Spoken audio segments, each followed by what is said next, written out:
Buenas tardes a todos y bienvenidos a este evento de Crecer Inversiones.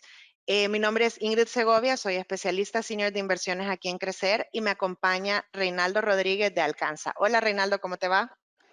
Hola Ingrid, gracias a todos, bienvenidos. Es un placer estar acá esta tarde, así que esperamos que puedan acompañarnos y ver un panorama sobre los mercados que les hablaremos hoy. Muchas gracias. La idea de este evento es ver cómo esos mercados internacionales afectan al comportamiento del fondo APB Crecer Balanceado. Nuestro fondo balanceado es parte de los planes de crecimiento que ofrecemos aquí en Crecer y ustedes pueden vincularse a él a través de nuestro plan dinámico. El fondo actualmente sirve a más de 1,000 participantes y administra más de 5.5 millones de dólares. Entonces, para empezar, queremos dejarles este QR para que puedan hacer las preguntas que les vayan surgiendo a través de la presentación y nosotros con gusto vamos a seleccionar algunas para responder más adelante y si no, cualquier cosa, pues un asesor se pondrá en contacto con ustedes para responder las que no podamos atender. Entonces, para empezar, queremos hablar de dónde nos quedamos la última vez. La última vez que nos vimos fue allá por abril y teníamos un panorama de mercado bien específico que ha tenido algunos cambios en los últimos meses. La primera gran preocupación de los inversionistas era la tendencia de la inflación. Habíamos tenido la inflación más alta de los últimos 40 años en junio de 2022 y eso estaba preocupando a los mercados.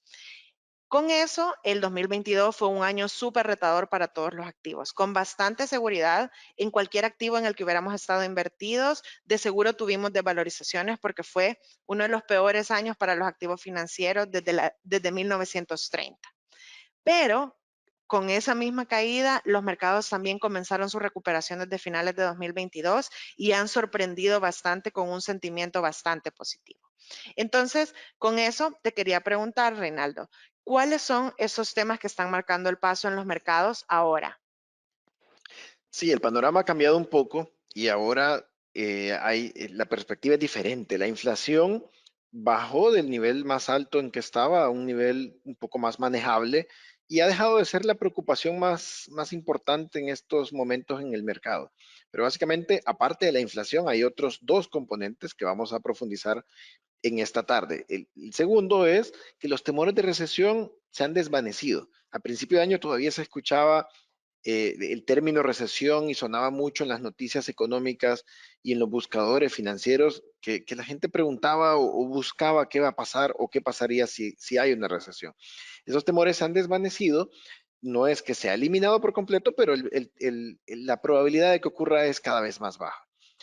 Y también lo otro que ha estado muy en auge es la inteligencia artificial. Y la inteligencia artificial no solamente por la tecnología que es y por lo importante que se va a convertir en nuestras vidas, sino que también cómo se puede aprovechar en los mercados financieros. Entonces ha tomado un auge de verdad bastante relevante que vamos a platicar un poco más adelante. Primero les quiero hablar de la inflación, que conversábamos y decíamos en la última vez que nos reunimos que la inflación había sido el tema del momento. 2022, el tema era la inflación y las tasas de interés de la Fed. Si ustedes pueden ver el gráfico, el pico que tuvimos de inflación desde 2021 y principios de 2022, no lo veíamos desde la década de los 80. Es decir, que creo que todos los que estamos conectados acá somos muy jóvenes como por haber vivido en carne propia inflaciones de 2 dígitos o casi de 2 dígitos como la que estuvimos cerca de llegar. Entonces, eso preocupaba a los mercados y principalmente preocupaba a la Reserva Federal, que es el Banco Central en Estados Unidos, y que para poder combatir la inflación decidió empezar a subir las tasas de interés. Todo 2022 fue caracterizado por alza en las tasas de interés, de llevar la tasa desde el 0% hasta el 4,5% el año pasado, y este año otras cuatro incrementos que llevaron la tasa hasta el 5,25, 5,50. Es decir, la Fed no ha descansado y no ha parado de subir la tasa de interés desde el año pasado y esto hizo que los mercados se contrajeran. Así como mencionaba Ingrid, el año pasado fue uno de los peores años en cuanto a los retornos de los activos financieros y principalmente fueron causados por esta subida de tasas de interés. Pero esto es como aquella medicina amarga que tenemos que tomar, pero que a la larga nos ayuda para curarnos y estar más saludables. Entonces, la medicina amarga fue la subida en tasas de interés que nos dolió a todos y probablemente los efectos todavía no se han terminado de materializar, nos van a seguir afectando en el corto y mediano plazo, pero esa medicina amarga ayudó a que la inflación bajara y que la inflación dejara de ser un problema como lo estaba haciendo y una preocupación como se veía. Entonces, ha sido un ajuste duro, pero hoy la pregunta es, ¿qué tanto va a durar las tasas de interés altas? ¿Se irán a mantener en el nivel en que están o será que las tasas de interés pueden empezar a estabilizarse o empezar a bajar incluso? Según los analistas, lo que esperan es que la tasa de interés empiece a bajar probablemente a finales del 2024, aunque hay algunos más optimistas que piensan que este año pudiera haber una disminución, pero el consenso está que este año se mantienen estables y probablemente el otro año comienzan a bajar y nos estaríamos acercando a una tasa en equilibrio en el 2025 de cerca del 3%. Es decir, va a bajar, pero tampoco va a bajar a niveles del 0% como llegamos en la pandemia, sino que se va a quedar en un nivel intermedio. Perfecto. Y sobre todo, las consecuencias en la economía de Estados Unidos sobre estos movimientos en la tasa de interés y los movimientos que hemos tenido en la inflación, ahora parecen estar menos claros. Al principio del año hablábamos de que el consenso del mercado era una recesión probablemente a finales del 2023 o principios de 2024. Ahora más lo que estamos observando es que ese consenso está cambiando y ahora lo que estamos esperando es una leve desaceleración para el otro año y luego una recuperación rápida para 2025. Entonces, esos riesgos siguen estando ahí, pero ahora las probabilidades que los analistas le asignan a la recesión son muchísimo más bajas. Obviamente, con una recesión, probablemente signifique que aumente levemente el desempleo para finales del próximo año, pero siempre va a estar cerca de los rangos mínimos históricos que hemos visto en esta métrica. Y con este cambio en sentimiento que ahora vemos menos probabilidad de recesión, eso significa que los inversionistas están más positivos, tomando más riesgo, lo que hemos visto es que el índice S&P 500, que es el índice más de las empresas más grandes en Estados Unidos, ha tenido una recuperación impresionante de doble dígito. De hecho, en 2023 se ha recuperado más del 18%. Pero, ¿qué es lo que está pasando? Y si vemos el gráfico de la derecha, podemos ver esa recuperación, pero descompuesta en los diferentes sectores de la economía.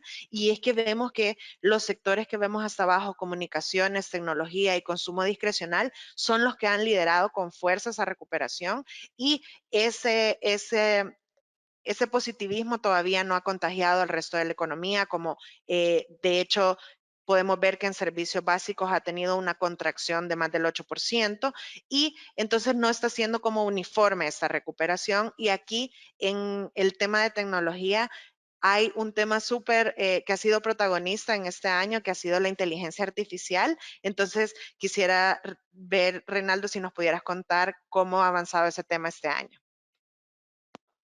Sí, quizás quisiera comentarte primero de dónde surgió. Bueno, la inteligencia artificial no es algo nuevo, es algo que viene desarrollándose desde muchos años atrás, incluso desde el siglo pasado, por así decirlo, desde la época de los 90, 2000, donde empezó a tomar un poco más de auge. Lo único que las tecnologías no estaban disponibles para todos, estaban disponibles para las empresas que podían costearlo o que podían invertir en estas tecnologías. Sin embargo, en noviembre de 2022 marcó un hito muy importante porque esta empresa, OpenAI, sacó abierto al público ChatGPT. ChatGPT fue la primera herramienta de inteligencia artificial disponible para cualquier persona. No, solo basta que una persona venga, haga su cuenta dentro de la página web de ellos y uno puede empezar a utilizar y hacer consultas apoyados con la inteligencia artificial. Entonces, eso marcó un boom porque la gente empezó a utilizar y empezó a ver palpables los efectos de la inteligencia artificial. O sea, algo que sonaba muy futurista y muy de largo plazo, lo empezamos a vivir todos hoy, en el año pasado. Entonces, a raíz de eso se empezaron a ver respuestas de los demás participantes del mercado sobre cómo van a afrontar esta nueva tecnología para sus operaciones. Microsoft fue el primero que apareció haciendo una inversión en esta empresa, OpenAI, de 10 billones. Es decir, se convirtió en accionista de esta empresa y va a impulsar sus productos apoyados con esta tecnología. Google no se quedó atrás, digamos, siendo un poquito competidor de Microsoft en este caso, también invirtió en otra herramienta de inteligencia artificial. Algunas probablemente les han salido bien, otras están todavía en fase de pruebas, pero está tratando de hacer que también la inteligencia artificial sea parte de las operaciones de ellos. El gran ganador de todas estas es Nvidia. Nvidia es una empresa que fabrica partes de computadora, fabrica chips, tarjetas de video o otro tipo de componentes que van dentro de las computadoras, pero que no son cualquier componente, no es un disco duro, no es una pieza de computadora que se puede comprar en cualquier almacén, sino que son herramientas de alta tecnología que son capaces de soportar toda la información que tiene que tener la inteligencia artificial para poder dar resultados. Entonces, son herramientas bien especializadas y esta compañía ha sido por lejos la más ganadora dentro del sector porque es la que le está apostando a tener esa capacidad instalada de crear esa tecnología. También aparece otras empresas como Apple y Amazon que también han hecho ciertos desarrollos. Bueno, Apple, por ejemplo, que todo el mundo conoce esta empresa por los celulares que fabrica, pero también no crean que ellos desarrollan todo. Ellos lo que hacen es que cuando ven una empresa muy exitosa que está desarrollando una tecnología, compran esa empresa para poder adaptar la tecnología a sus productos. Entonces, Apple ha sido el pionero en estar comprando empresas pequeñas que desarrollan nuevas tecnologías. Y Amazon también, que es líder en la industria de retail, también tiene mucha inteligencia artificial en sus motores de búsqueda y en los servicios que le presta a sus clientes empresariales también para poder aplicar esa inteligencia artificial en los mercados. Entonces, si se fijan, aquí estamos dando un pequeño panorama de cosas que se empezaron a ver desde finales del año pasado y que se están desarrollando todavía este año. Y es lo que ha llenado mucho de optimismo el mercado porque creen que esto puede ser capaz de generar muchas más cosas. Para darles un panorama general de cómo se ve la inteligencia artificial en diferentes sectores, siempre en tecnología, es los componentes que se desarrollan. Por ejemplo, lo que hablaba de la empresa Nvidia o Intel o AMD son hardware, son componentes físicos que son capaces de soportar la tecnología. Luego nos vamos a la parte de infraestructura, que son aplicaciones que se pueden montar dentro de esta plataforma física para poderle desarrollar la inteligencia artificial a otros componentes. Y por último, en la última capa, están todos los productos y servicios que se pueden montar dentro de estas tecnologías para desarrollar productos. Es decir, esto es desde el punto de vista sector tecnológico, las empresas involucradas, pero esto se puede trasladar a los demás sectores y es lo que todavía, como les mencionaba Ingrid, no se está viendo en el mercado financiero que se desarrolle o que se traslade a otras empresas, a otras industrias, sino que se ha quedado el crecimiento concentrado en tecnología. Pero la capacidad de que esto pueda llegar a muchas otras industrias digamos, es infinito o es impensable todo lo que se puede hacer. Entonces, por ejemplo, en noticias nosotros encontramos que a cada rato aparece una nueva industria tomando algo de inteligencia artificial para meterlo dentro de sus procesos y para incorporar nuevas tecnologías. Y quizás uno de los casos que les quiero comentar es de un restaurante que se caracteriza por vender pancakes y es famoso en Estados Unidos por vender pancakes. Y ustedes dirían, ¿qué habrá de tecnología en pancakes? O sea, no suena que yo teniendo un restaurante puedo aplicar una tecnología de inteligencia artificial. Pero ellos están innovando haciendo uso de esta herramienta para que le puedan ayudar al cliente a determinar y elegir cuál es el pancake que deberían de comprar ese día de acuerdo a diferentes eh, información que ellos alimenten en su base para poderle recomendar este es el pancake ideal para usted. Entonces imagínense como cuando vamos a un restaurante y no hayamos qué pedir, pero a través de una tecnología nos puedan recomendar el platillo que crean que nos va a gustar más a nosotros. O sea, es algo que suena pequeño, pero que a la larga esto puede fidelizar a muchos clientes y puede cambiar la industria de muchos sectores, simplemente aplicando herramientas que hoy por hoy parecían no necesarias o impensadas, pero que pueden ayudar a facilitar los negocios hacia adelante. Entonces, eso es parte de lo que vemos y es parte de lo que creemos que que falta dentro del mercado para que se desarrolle y se vaya a otros sectores para que el crecimiento sea un poco más parejo. Para darles un panorama general, si ustedes ven el crecimiento del Standard Poor's 500 y el crecimiento de las 7 empresas líderes dentro del sector tecnológico, como son Apple, Amazon, Google, Meta, Microsoft, Nvidia y Tesla, estas 7 empresas juntas han tenido un retorno del 69%. O sea, ha sido un retorno bastante bueno, bastante increíble. Y el Standard Poor's ha tenido un retorno del 17%, que tampoco es un retorno malo, es un buen rendimiento para lo que va del 2023. Pero si excluimos esas 7 empresas, el resto de las otras 493 empresas solamente han crecido un 3,9. ¿Por qué? Porque todavía no es tan palpable cómo ellas van a adaptar la inteligencia artificial a sus negocios, pero creemos que eventualmente estos sectores tienen un potencial de subir también interesante. Así que, si bien es cierto, el rally ha sido importante o la apreciación y la subida de los precios ha sido importante, creemos que todavía hay espacio para que siga subiendo y que se traslade a más sectores en la economía. Entonces, dicho esto, quisiera preguntarte, Ingrid, ¿cómo está el desempeño de la economía hacia adelante? ¿Qué crees que tú que vamos a ver hacia adelante? Bueno, como bien lo mencionaste, nuestras perspectivas a futuro se basan en como tres pilares principales. ¿Vea? El primero es cómo va a continuar ese rally en el sector de la tecnología y cómo vamos a ver que empiece como a contagiarse al resto de la economía como para tener una recuperación que sea saludable y equilibrada. El segundo es cuánto tiempo durarán las tasas altas de la Reserva Federal, que es el Banco Central en Estados Unidos.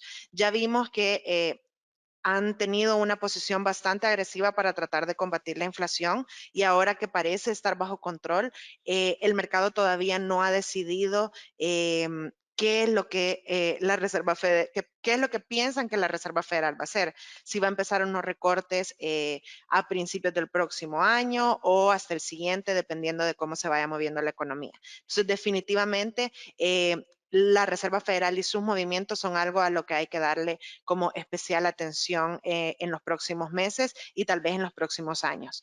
Y por último, hay distintos riesgos geopolíticos que están tomando fuerza que podrían poner en peligro esa recuperación económica o, por ejemplo, la inflación. Vemos, por ejemplo, un resurgimiento de la tensión entre Rusia y Ucrania que podría afectar las materias primas. Ya estamos viendo cómo está subiendo el precio del barril de petróleo y de la gasolina y entonces eso podría afectar la inflación y podría hacer que las tasas se mantuvieran altas por más tiempo tratando de controlarla. Entonces tiene como varias cosas que se podrían desencadenar ahí y ese es solo uno de los distintos conflictos geopolíticos que pueden estar aumentando sus tensiones en los próximos meses y en los próximos años. Entonces definitivamente va a ser algo que tenemos que monitorear en el futuro cercano. Y por último, quisiéramos hablar de qué es lo que ha pasado con el fondo APB Crecer Balanceado en estos mismos periodos de tiempo.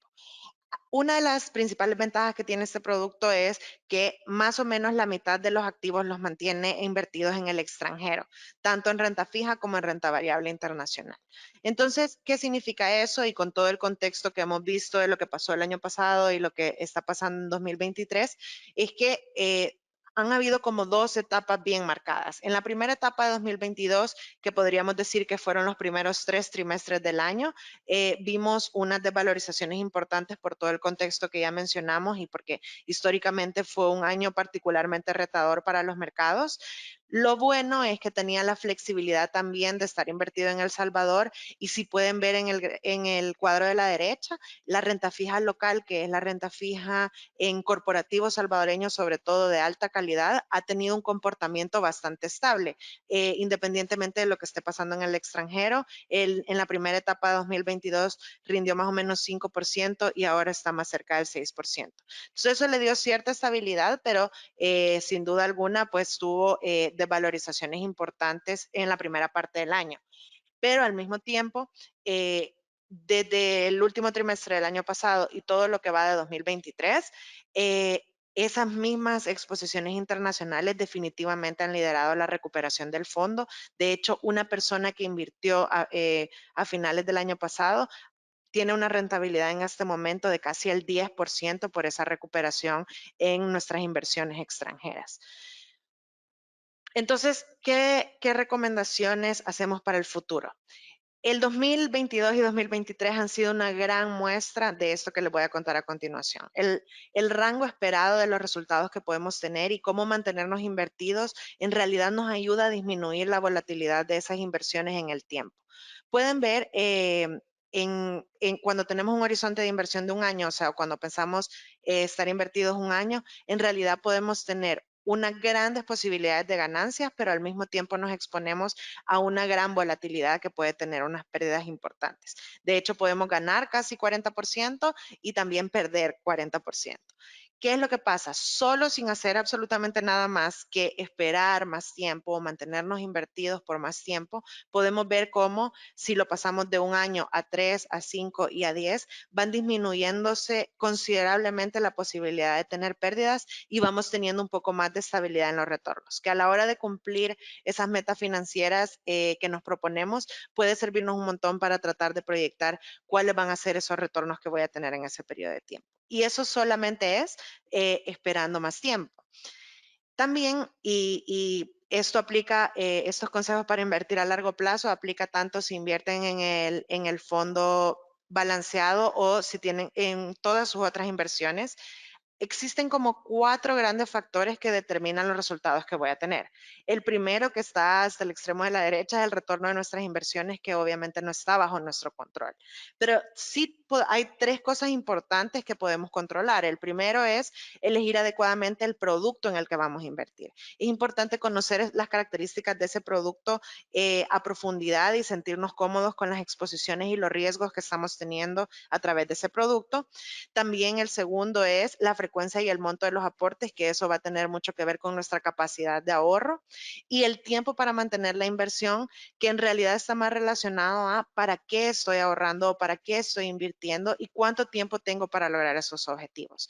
Entonces, tener en cuenta todas estas cosas que están bajo nuestro control, en realidad nos puede asegurar un éxito a la hora de invertir.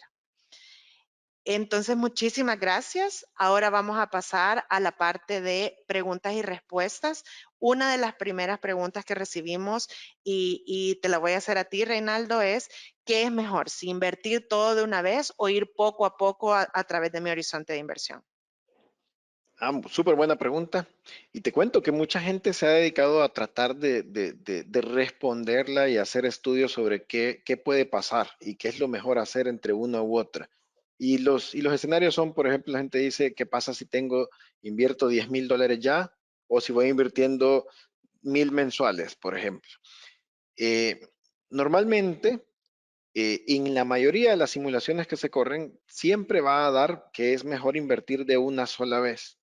El único riesgo que hay al de invertir de una sola vez es si tuvimos esa mala suerte o esa mala puntería que justamente invertimos el día en que el precio estaba en su punto más alto y después el precio se viene y se desploma. Si tuvimos esa mala suerte, probablemente en ese escenario no va a ser el mejor que va a salir invertir de una sola vez, pero en casi todos los demás siempre da que invertir todo de un solo es mucho mejor. O sea, estar invertido, así como mencionaba Ingrid hace un par de slides, estar invertido más tiempo es lo que más ayuda al mercado. Entonces, entre más rápido están invertidos es mejor. Pero también depende de las capacidades que tenemos.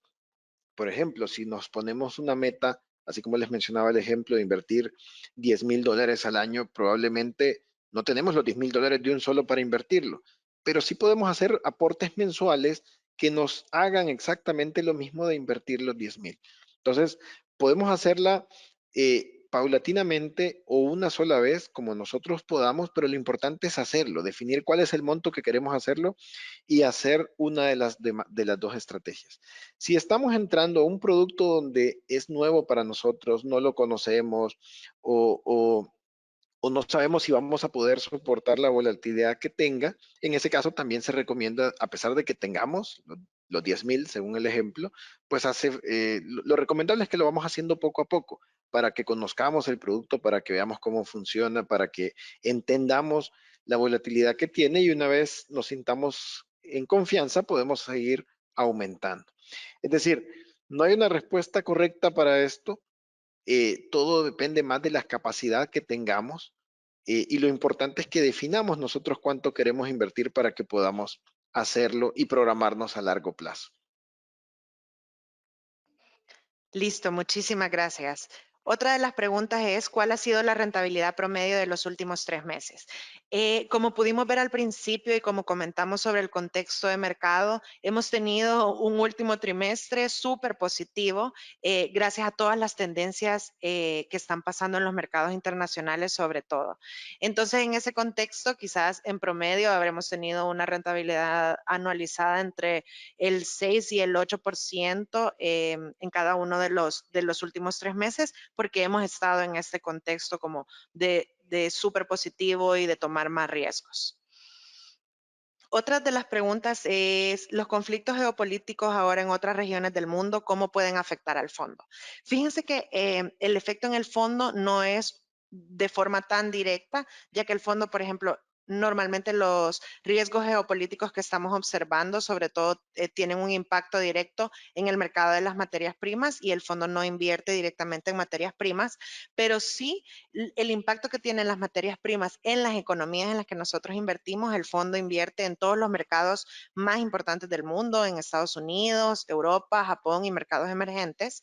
Entonces, el impacto que tenga, por ejemplo, si suben mucho los precios de las materias primas, algo parecido a lo que vimos con la pandemia de COVID-19, eso puede tener un impacto, por ejemplo, en la inflación y en los costos de producción de las empresas en las que nosotros sí invertimos. Entonces, como que el efecto sería como un efecto contagio desde ahí. Lo que nosotros esperamos es que, digamos que, aunque es un tema que monitorear los conflictos geopolíticos, como lo mencioné antes, no es algo que veamos concretarse en el corto plazo. Luego, otra pregunta para ti, Reinaldo. ¿Qué diferencia hay entre el fondo de APB y un fondo de seguro de vida con ahorro? Mira, mucha gente invierte en este tipo de seguros. Digamos, seguros hay de varios tipos. Hay seguros tradicionales que simplemente uno compra la cobertura o la protección en caso de fallecimiento, invalidez o dependiendo del seguro que estamos tomando, pero en este caso de vida son los más comunes. Pero hay otros seguros que siempre son de vida y les acompaña un componente de ahorro. Es decir, le ponen ese extra que en caso no suceda uno de estos eventos, pues la persona asegurada tiene un retorno por haber estado comprando es como que vamos ahorrando paralelamente. Tenemos las dos cosas. Nuestra recomendación es que lo mejor es tenerlo por separado, tener solamente la protección que nos brinda el seguro de vida por un lado y tener las inversiones por el otro, porque estos productos normalmente ofrecen una rentabilidad algunas veces garantizada, otras veces mínima, pero no es el retorno que nos puede dar como invertir en el mercado y como tener otras inversiones que nos generen mayor retorno. Así que es muy diferente, digamos, una figura a la otra, pero mi recomendación es que se maneje por aparte el seguro y si queremos tener protección, compremos un seguro básico con la cobertura que queremos tener y la diferencia en cuota que tendríamos entre un seguro básico y un seguro con ahorro, mejor que se destine a otro producto de inversión, donde en ese producto de inversión podamos tener y muy seguramente vamos a poder conseguir una mejor rentabilidad que la que nos ofrece únicamente el que tiene seguro y ahorro. Así que quizás son muy diferentes, respondiendo puntualmente a la pregunta, y la recomendación es mejor hacerlo por separado. El seguro por un lado y el ahorro o la inversión por otro. Súper, súper buen consejo. Em, y otra de las preguntas tiene que ver también con la rentabilidad. ¿Cuáles son esas perspectivas de rentabilidad hacia el futuro?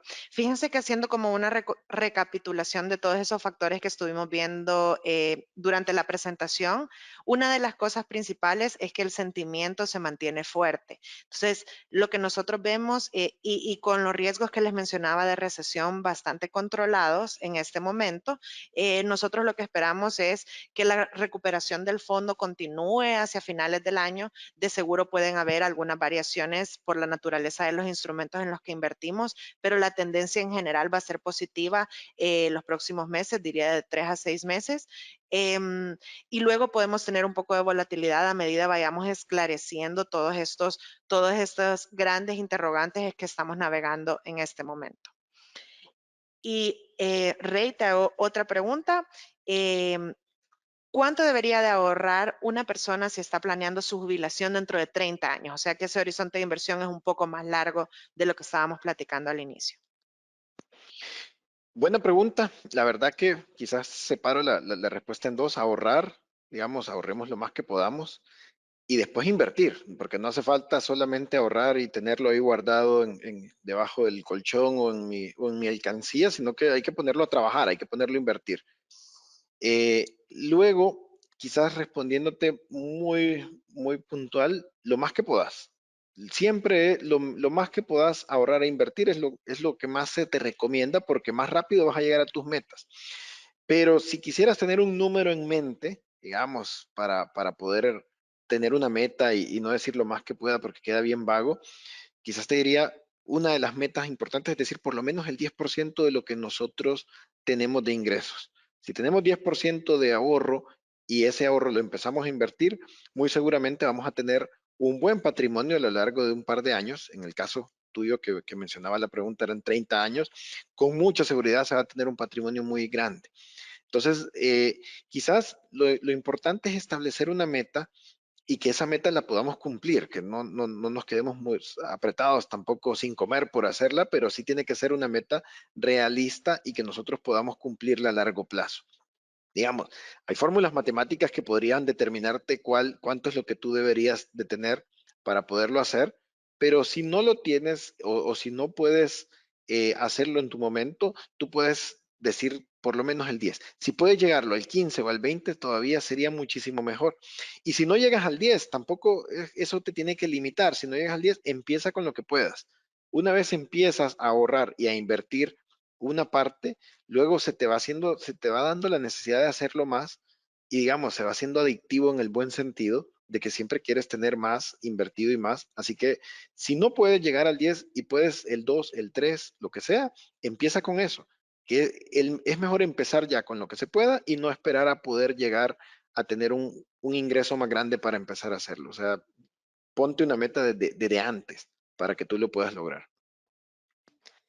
Y creo que solo abonando un poco a tu respuesta, Rey, nosotros en Crecer hemos desarrollado una herramienta que con gusto podemos compartir con nuestros clientes a través de nuestros asesores, que les ayuda como a por lo menos hacer un acercamiento a esos números de nuestra pensión y marcar un poco las metas y ayudarnos a definir cuál debería de ser ese plan que deberíamos de seguir en el tiempo que tenemos. Entonces, los invito por favor a acercarse a un asesor y pedir que les ayuden con ese tema. Y para cerrar, la última pregunta me encanta porque es cómo funciona el beneficio tributario de este fondo en particular. Este es uno de los grandes beneficios que le gustan un montón a nuestros clientes porque el fondo tiene incluido un beneficio tributario. ¿Y qué es exactamente? Todos los aportes que se realicen al fondo en un año calendario pueden descontarse de su impuesto sobre la renta de ese ejercicio fiscal. La única condición es que los aportes tengan que permanecer 5 años en el fondo. Sin embargo, usted se lo descuenta en el momento, en el año en el que usted haga ese aporte. Entonces, es una de las grandes características y uno de los grandes beneficios que tiene este fondo, la posibilidad de estar viendo ese ahorro, pero además tener ese ahorro tributario también, además de la rentabilidad que ofrece el fondo. Así que eso es todo por hoy. Muchísimas gracias a todos por su tiempo. Muchísimas gracias a ti, Reinaldo. Esperamos verlos pronto. Que estén bien. Gracias Ingrid y gracias a todos y nos vemos en la siguiente edición. Hasta luego.